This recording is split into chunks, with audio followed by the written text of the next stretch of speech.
మన చేతి వేళ్లతో ఎక్కువగా పనిచేసినప్పుడు, అంటే కంప్యూటర్ కీబోర్డు పై ఎక్కువగా పనిచేసేవారు, రైటింగ్ వర్క్ ఎక్కువగా చేసేవారు, కుట్టు పనులు లాంటి పని చేసినప్పుడు మన చేతి వేళ్లు బాగా నొప్పిగా, ఫ్లెక్సిబుల్ గా లేనట్లు అనిపిస్తాయి. అటువంటప్పుడు మన చేతి వేళ్లను ఎక్కువగా విరుస్తాము. అలా విరిచే క్రమంలో టక్మనే శబ్దం కూడా వాటి నుంచి వస్తుంది.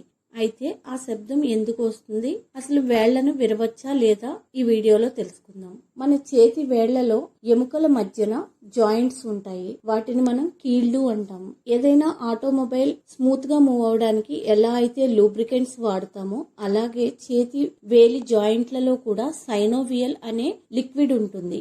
దీనిలో ఎప్పటికప్పుడు ఒక రకమైన ఎయిర్ బబుల్స్ లాంటి వాటితో నిండిపోతుంది. దీంతో మన చేతి వేళ్లను విరిచినప్పుడు ఆ ఎయిర్ బబుల్స్ పేలి వాటి స్థానంలో మనకు శబ్దం వినపడుతుంది. అయితే అలా చేతి వేళ్లను విరవడం వల్ల మనకి లాభమే కలుగుతుందట, నష్టం కలుగుతుందనుకుంటే అది అపోహే అవుతుందట. ఎందుకంటే ఇలా చేయడం వల్ల కేళ్ల నొప్పులు, కేళ్ల జబ్బులు మాత్రం రావు. పలువురు పరిశోధకులు ఇదే విషయంపై పుల్ మై ఫింగర్ స్టడీ పేరిట ఓ పరిశోధన చేశారు. ఈ నేపథ్యంలో వారు ఒక వ్యక్తి తన చేతి వేళ్లను విరిచినప్పుడు ఏం జరుగుతుందో తెలుసుకోవడం కోసం ఓ ఎంఆర్ఐ ఇన్స్ట్రుమెంట్ ద్వారా తమ పరిశోధనను రికార్డ్ చేశారు. ఈ పరిశోధనకు గ్రెగ్ కౌచక్ అనే శాస్త్రవేత్త నాయకత్వం వహించాడు. వాక్యూమ్ తో నిండి ఉండే ఓ ప్రత్యేకమైన కేబుల్ ను పరిశోధనలో పాల్గొన్న వ్యక్తి చేతి వేళ్లకు ఉంచారు. దీన్ని ఎంఆర్ఐ ఇన్స్ట్రుమెంట్ కి కనెక్ట్ చేశారు. ఈ క్రమంలో ఆ వ్యక్తి చేతి వేళ్లను విరవగానే వాటికి కనెక్ట్ చేసిన కేబుల్స్ లాగబడి